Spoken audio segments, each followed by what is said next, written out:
Bonjour à tous ou bonsoir, cela dépendra bien sûr de quand toi tu verras cette vidéo, comme dans toutes les vidéos, je dis ça. Si tu ne me connais pas, je suis les Briefing, comment tu vas? Bref, entrée de merde, mais parlons cinéma. Voilà, parlons cinéma, c'est le deuxième épisode, donc j'espère que ça va vous plaire. C'est toujours 3 sujets, 3 coups de gueule. Et là, on va commencer, bien entendu, avec une saga culte. Attention, Terminator. Pour commencer, il n'y en a que 4. C'est ces 4-là, les autres n'ont jamais vu le jour. Voilà, bon, ça s'arrête là. Parce que le foutage de gueule et coup de gueule, ce que je vais lancer sur Terminator encore une fois. Pourquoi vous avez fait ça? Pourquoi? Où ça a pété? À partir d'où? À partir d'où Terminator s'est cassé la gueule? Partir d'où? À partir d'où ça a commencé à péter un câble avec Terminator? Alors Terminator, l'histoire, si tu la connais pas, je vais t'expliquer en quelques mots. C'est l'histoire d'un humain qui est emmené dans le passé pour sauver une certaine Sarah Connor. Sarah Connor qui doit mettre au monde un bébé qui s'appelle John. Donc John Connor.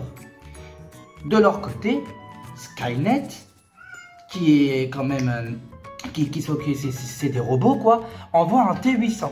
Un T-800 qui est envoyé, enfin qui est joué plutôt par Arnold Schwarzenegger. Badass, tout ce que vous voulez, ce film-là, il est magnifique. Et après, on apprend que Kyle Raz, c'est le père de John Connor. Voilà. Et d'ailleurs, oui, d'abord, avant de dire tout ça, j'ai un ami, la dédicace à lui, Axel. Je le dis, je spoil dans cette vidéo. Je le dis. Je spoil. Donc, me dis pas comme la première vidéo que j'ai faite, Samuel, tu spoil, c'est pas bien. J'interviens tout le temps, à chaque fois, je spoil. Là, c'est vraiment... Voilà, donc si t'as pas vu cette vidéo, enfin si t'as pas vu ce film-là, sache que je spoil. En même temps, je pense que tu as vu Terminator quand même. Tout le monde a vu Terminator.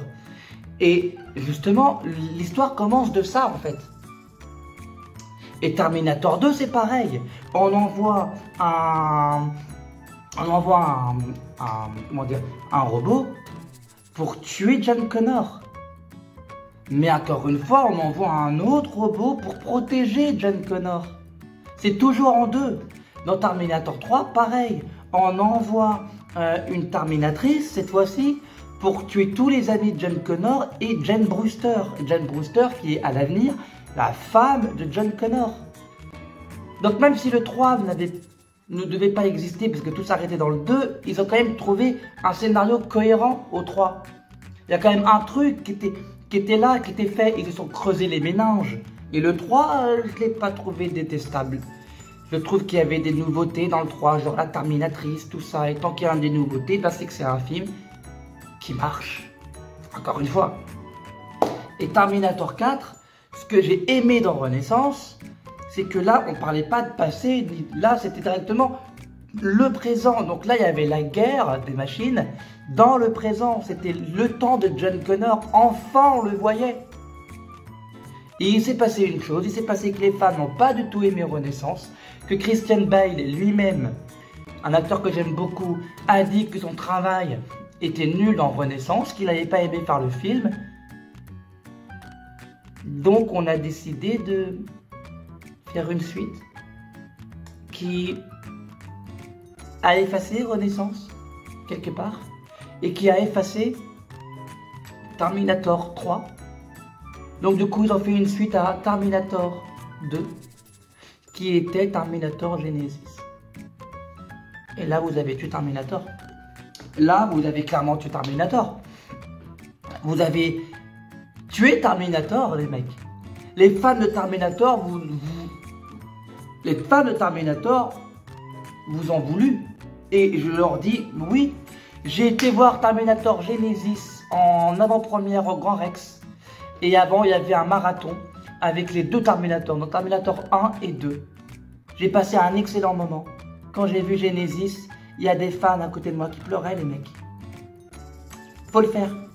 Moi, j'ai pas pleuré, mais j'avais une boule.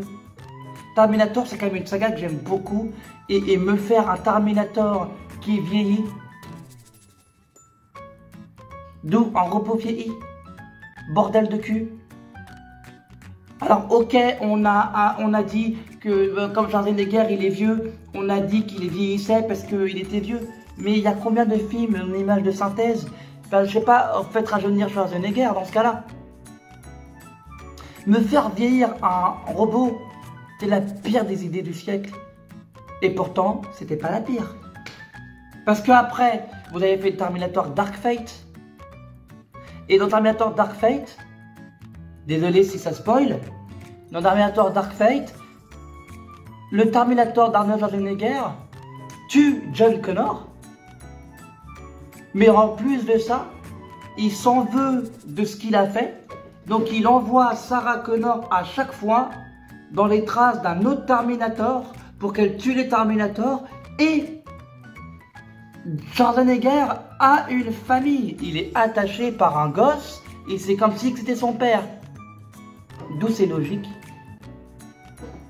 D'où c'est logique. Attendez 2 minutes. D'où c'est logique cette histoire. Désolé mon chat encore une fois. D'où c'est logique. C'est pas logique 2 minutes. Parce que ils ont voulu faire un effet Terminator 2, je pense. Mais ce qui était logique au Terminator 2, c'est que le Terminator avait été recréé, enfin en gros, remis à zéro par John Connor dans le futur. Et John Connor dans le futur a envoyé le Terminator. C'est pour ça que le Terminator, si vous voulez, écoutez les ordres de John Connor. Là, il a tué John Connor dans le Dark Fate. Donc normalement, il ne devrait plus exister en fait. Il n'a plus de... C'est plus possible. Il a fait sa mission, il doit se déconnecter.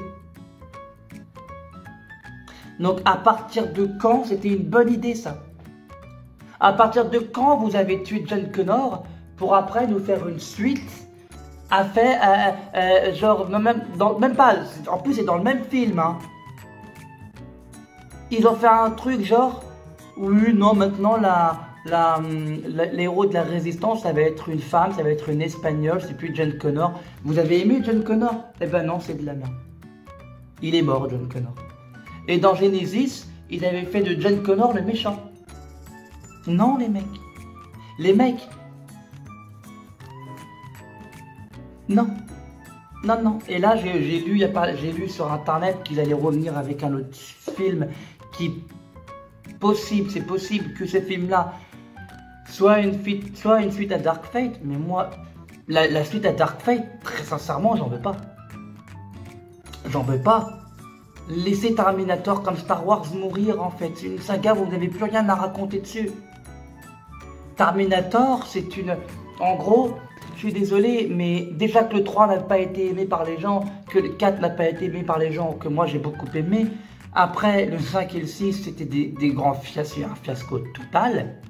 Hein, c'est un fiasco total. On va pas se mentir. Arrêtez avec Terminator. Arrêtez, mais sincèrement...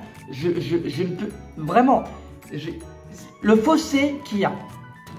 Quand vous voyez des films, là, des films de l'époque, hein, des films comme Terminator, Robocop, tout ce qui est futuriste, et que maintenant, vous voyez les films de futuristes qu'on nous fait maintenant, même si c'est des suites, il n'y a plus d'idées là-dedans. J'ai remarqué, en fait, tout est déjà fait, et vous essayez de nous dire que c'est du neuf, alors que c'est du vieux, en fait. C'est juste mieux fait parce qu'on est en 2020 à l'époque du film. Mais sincèrement, en qualité, c'est là, c'est en dessous. Donc, je pousse un coup de gueule pour vous dire quand même que Terminator est une des sagas au cinéma qui m'a le plus déçu avec Star Wars, très sincèrement. Voilà. Donc, maintenant, on va passer à un autre sujet. À votre avis, qu'est-ce que ce sera? Le deuxième sujet sera bien sûr Star Wars. Parce que la dernière fois, j'ai bavé sur Star Wars, j'ai mal parlé de Star Wars. Parce qu'en ce moment, Star Wars, ben, je trouve que c'est mort. Mais là, j'ai envie de prendre la défense de Star Wars et en particulier à un personnage. Je lis sur internet, depuis très longtemps, qu'il y a un personnage dans Star Wars, la menace fantôme en tout cas, qui est très détesté. Et ce personnage, on parle bien sûr de Jar Jar Binks. Et je ne comprends pas comment ce personnage peut être autant détesté. Parce que je suis désolé encore une fois, mais Jar Jar Binks, le Jar Jar Binks, ce Jar Jar Binks, est le personnage le plus critiqué dans Star Wars, alors que ce Jar Jar Binks est beaucoup mieux que tous les personnages de la post-logie. Tu me demandes de sauver Jar Jar Binks ou Kylo Ren, je te prends Jar Jar Binks. Jar Jar Binks ou Rey, je vais prendre Jar Jar Binks. Jar Jar Binks ou Poe Dameron ou Finn ou ce que tu veux, je prends Jar Jar Binks en fait. Vous critiquez Jar Jar Binks parce qu'il est con. À quel moment vous faites ça? Jar Jar Binks, il a été créé pour être con, déjà de base. Il a été créé pour être un comic relief parce qu'il n'y avait pas C3PO, tout simplement. C3PO, on le voyait vite fait, mais celui qui a pris l'appel C3PO, c'est lui. Mais en plus, ce que vous ne comprenez pas, c'est que vous critiquez Jar Jar Binks, mais l'histoire de Jar Jar Binks est plus poussée que ça. Je suis Qui-Gon Jinn. Qui-Gon Jinn, c'est un Jedi qui a de l'empathie pour les gens. Et il a décidé de sauver une créature qui était Jar Jar Binks. Parce qu'il allait se faire latter, il allait se faire latter très, très clairement. Et il a décidé de sauver Jar Jar Binks. Quand les autres le rejetaient, lui, il l'a pris avec lui. D'accord ? Jusque-là, on est d'accord. Ensuite, il va sur Tatooine. Et il décide de sauver un petit enfant. Ce petit enfant, c'est Anakin. Toi comme moi, on le sait. Mais il n'aurait pas sauvé... Touche pas à ça, toi. Mais il n'aurait pas sauvé Jar Jar Binks. Et Anakin, ben, désolé de vous dire, mais à la fin, il n'y aurait pas de Gungan face à la bataille de fin. Et Anakin n'aurait pas détruit le générateur. Il les a sauvés, pas pour que le film avance. Il les a sauvés et il a expliqué qu'à la fin, bah, ceux qu'il a sauvés, c'est ceux qui les sauvent aussi après en retour. Et le message, il est là. C'est ceux que Qui-Gon Jinn a sauvés qui les sauvent en retour. Tout simplement. Et encore une fois dans la suite, dans le 2, Jar Jar Binks, lui, il travaille après au Sénat, donc il a évolué. Et Anakin commence à devenir commence à devenir chevalier Jedi. Et dans Star Wars 3, Jar Jar Binks, le pauvre, est celui qui donne le plein pouvoir à Palpatine, il croyait bien faire, mais hélas, il n'aurait pas dû. Et Anakin devient du côté obscur. Le message c'est: ceux que Qui-Gon Jinn a sauvés, Palpatine les a pris et les a utilisés pour lui. Et encore une fois, vous me dites que Jar Jar Binks est un personnage de merde. Alors que Jar Jar Binks est un personnage qui a été écrit de base pour être con. Et c'est un personnage qui a beaucoup évolué dans la saga. Mais tout ce que vous retenez, c'est Jar Jar Binks, il fait des trucs bizarres, Jar Jar Binks, il est nul, Jar Jar Binks. Mais moi, je vais vous dire un truc que j'ai déjà dit, mais je le dis quand même. Jar Jar Binks est, en personnage, est beaucoup mieux que Boba Fett dans Star Wars 4, 5, 6 par exemple. Ah bah si, on va jusque là, si, je le dis. Jar Jar Binks est beaucoup mieux que Boba Fett. Jar Jar Binks est beaucoup mieux que Grievous. Parce que tu peux me dire ce qu'il a servi Grievous dans Star Wars 3. On va pas faire... et se faire tuer par Obi-Wan après.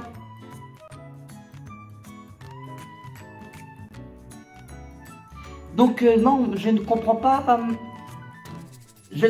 le mal qu'on a contre ce personnage. Je ne comprends pas le mal qu'on a contre Jar Jar Binks. Et ça, c'est un coup de gueule que j'ai, c'est que je vous dis, Jar Jar Binks n'est pas un personnage qui doit être détesté. Il a été créé pour être détesté. Donc on le déteste. Quelque part qu'on le déteste, prouve que c'est un personnage réussi. Voilà. Quand quelqu'un me dit « je déteste Jar Jar Binks », je rigole. Je rigole pourquoi? Parce que si tu détestes Jar Jar Binks, c'est que c'est un personnage qui réussit.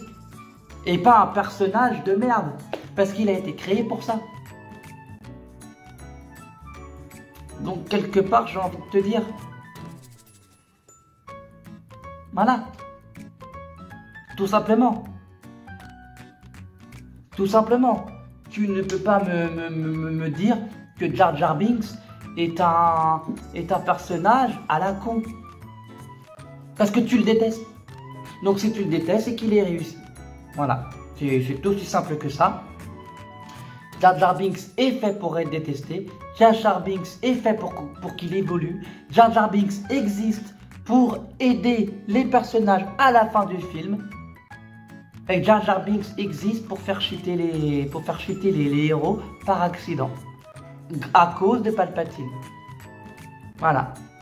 Mais Jar Jar Binks n'est pas un mauvais personnage. Jar Jar Binks est un des personnages pour moi qui est mieux écrit que toute la postologie à la con.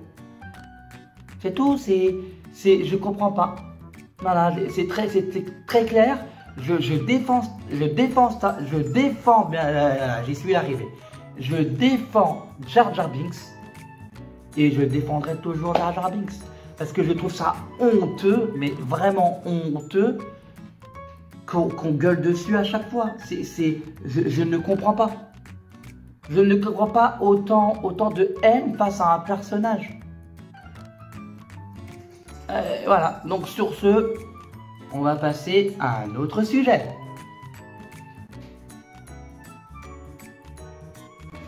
Troisième sujet, on va parler de Batman, ou The Batman. Un film que, en soi, bon, je n'ai pas encore vu parce qu'il n'est pas encore sorti, avec Robert Pattinson. Alors, c'est un coup de gueule, hein, d'accord, parce que j'en ai vu, voilà, faut quand même faire les trucs. Je n'ai rien contre ce film, je ne l'ai pas vu. Mais là, ça vient de tomber. Le film va faire 2h55. Ok? Le premier film The Batman va faire 2h55. C'est trop long. C'est trop long. Vous reprenez Batman, vous refaites une énième... comment dire? Vous rebootez la saga encore une fois et vous nous faites un film de 2h55. 2h55 un film Batman avec Robert Pattinson. Merde, c'est trop long. C'est trop long pour un film, pour un premier film. The Dark Knight Rises était long, mais parce que c'était le troisième film, c'était la fin, fallait faire quelque chose, il y avait des trucs à mener. Et là, c'est trop long pour un seul film, pour le premier film. Si jamais ils font une suite, combien le film? Vraiment, si vraiment la rumeur est vraie et qu'il fait 2h55 de Batman, c'est trop long. C'est trop long. Pour un premier film, c'est trop long. Et puis voilà, on va revenir aussi à un truc, c'est que tout le monde est en train de me faire chier avec ce film. C'est que tout le monde me dit que ça va être une légende, que ce film-là va être une légende, que ce film-là est un chef-d'œuvre. Non, non les mecs, ce sera pas un chef-d'œuvre, c'est pas vrai, parce que de 1, c'est pas possible. Un film en chef-d'œuvre, c'est pas possible. Il n'y a aucun film au monde qui est un chef-d'œuvre. Même mon film préféré qui est Jurassic Park n'est pas un chef-d'œuvre, il y a des erreurs. De base. Ok? Un film, c'est quoi? Il faut qu'il te parle. Avant que tu le regardes, quand tu regardes les scènes, il faut que ça te parle. Si le film te parle, c'est un film magnifique, c'est un film prodigieux, mais sûrement pas une légende. Tu peux pas dire que ce film-là va être un chef-d'œuvre, parce qu'il n'y a aucun film qui est un chef-d'œuvre. Aucun, c'est impossible. On est humain, je suis humain, t'es humain, on est tous humains. Quand on crée quelque chose, il y a forcément des choses qui ne vont pas. Et on passe outre parce qu'on aime l'œuvre, si vous voulez. Et en fait, le truc, c'est que Batman, il y a plein de choses qui vont pas déjà. J'ai pas vu le film, mais il y a plein de choses qui vont pas. Je trouve que de 1, il est pas menaçant. Il y a une scène dans la bande-annonce qui m'a bien fait rire, même mon frère il a rigolé.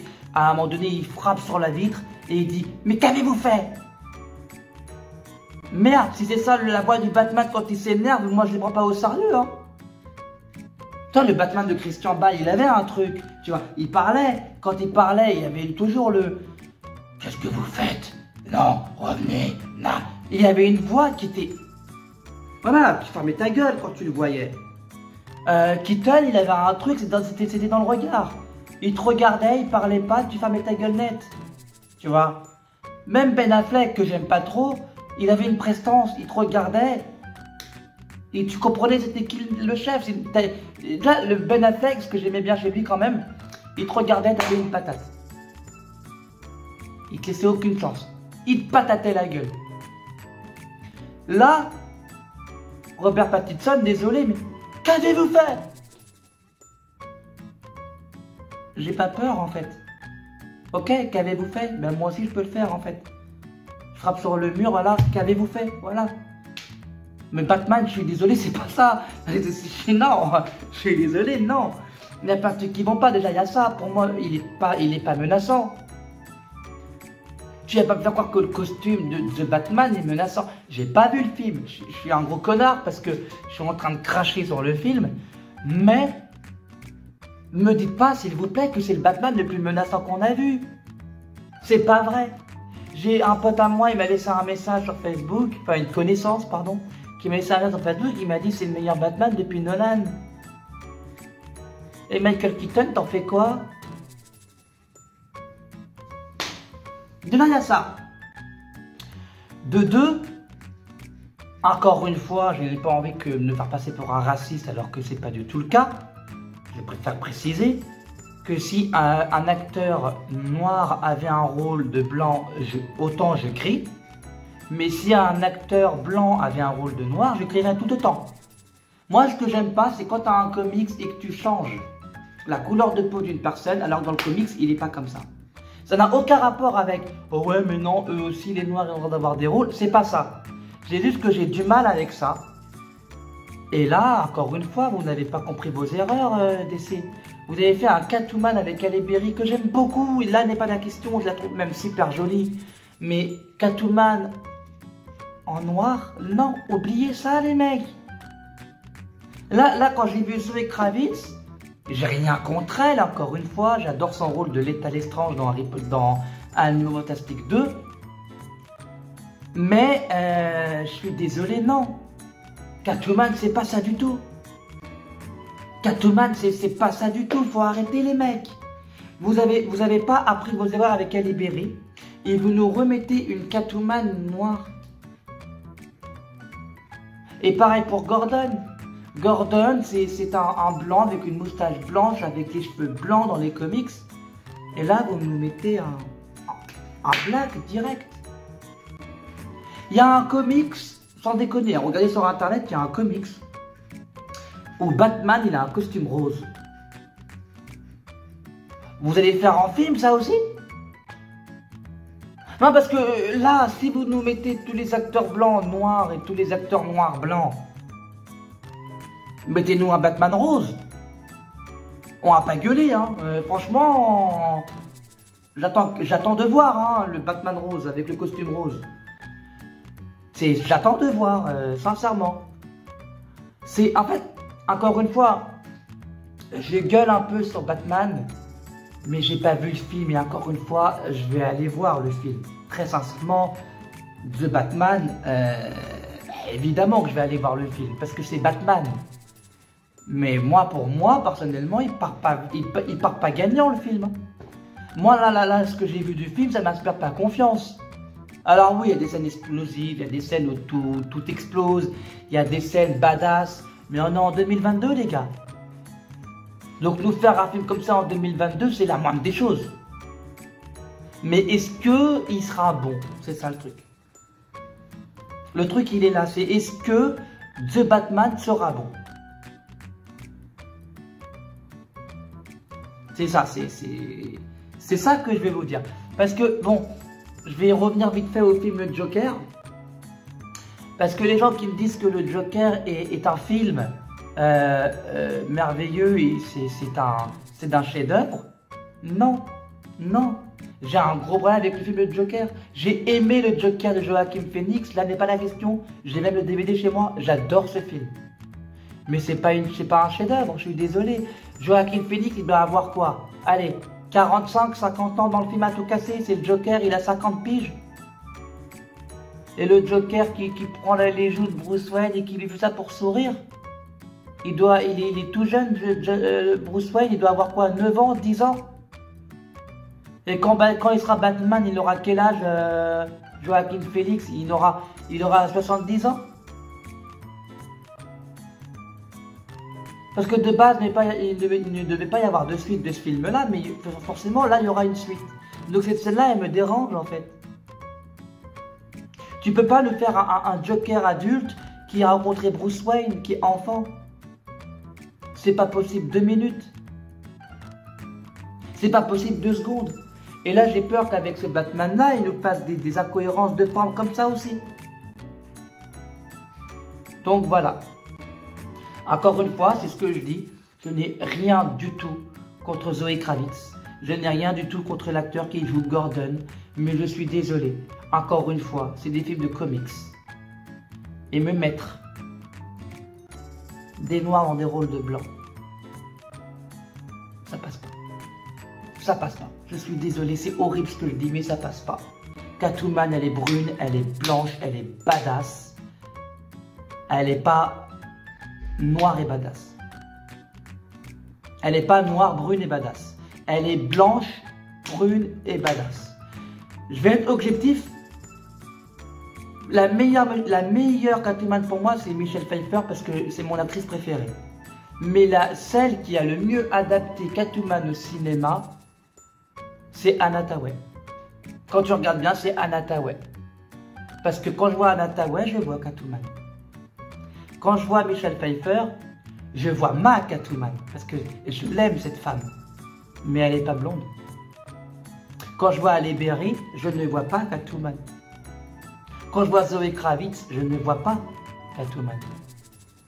T'as remarqué que je ne vais pas parler de la Catwoman de la série parce que c'est de la merde. Je suis désolé, mais après, si vous avez aimé, attention, hein, désolé. Si vous avez aimé, il n'y a pas de souci. Mais je suis désolé, mais non, c'est sans moi, les mecs. Moi, là, je suis désolé, encore une fois, non, c'est sans moi. Déjà, Man of Steel, j'adore Laurence Fishburne, c'est un acteur que j'aime énormément, c'est une actrice, tout ça. Et dans Man of Steel, quand je l'ai vu qu'il faisait Perry White, ça m'a un peu dérangé. Ça m'a un peu dérangé. Demain, tu me mets un Green Lantern noir, ça me dérange pas. Parce que Green Lantern, il peut y en avoir plusieurs, et des Green Lantern, là, il y en a déjà eu un qui était noir dans les comics. Mais là, non. Là, ça passe pas. Là, ça passe pas. Et encore une fois, je suis sincère. Demain, tu me fais un rôle, tu me mets un blanc dans un rôle qui est censé être noir, je gueule tout pareil. Alors ne voyez pas quelque chose de raciste, s'il vous plaît. Parce qu'on en est loin. C'est pas ça du tout, je dis juste que ça peut être dérangeant. Et pour moi, ça l'est. Alors, The Batman pour moi, ben, c'est un petit coup de gueule que je lance, c'est que The Batman pour moi, eh ben, il part pas gagnant. J'irai le voir, j'irai faire une critique sur ma chaîne, mais il part pas gagnant. Très sincèrement, non. À mon avis, je pense pas que je vais aimer, mais après si vous aimez, encore une fois, les goûts et les couleurs, c'est pas grave. Donc sur ce, je vais vous laisser. Je vais vous demander de commenter, je vais vous demander de partager, je vais vous demander de vous abonner. Il n'y en a que 2 pour arriver aux 180 les mecs. Donnez-moi ces 2 abonnés. Ma chaîne a 1 an. Dans le 30 janvier, ma chaîne aura 1 an. J'ai envie de faire quelque chose de grand, mais je ne sais pas encore ce que je vais faire. Donc, je ne sais pas, mais je vais forcément faire quelque chose. Je suis bientôt à 180 abonnés. En 2 abonnements, là, je suis à 180 abonnés. Et je voulais vous dire merci. Merci beaucoup de me soutenir. Merci beaucoup d'être là. Et n'oubliez pas de rester connecté. Voilà. Prenez soin de vous. Et comme dirait Durandal, allez voir des films. J'avoue, je vais piquer sa phrase. Hein. T'as vu, je suis un... Ouais, même mon chat, il m'a regardé, il a rigolé. Me prenez soin de vous. Bonne soirée à vous. Très sincèrement. Et donnez-moi les 180 abonnés.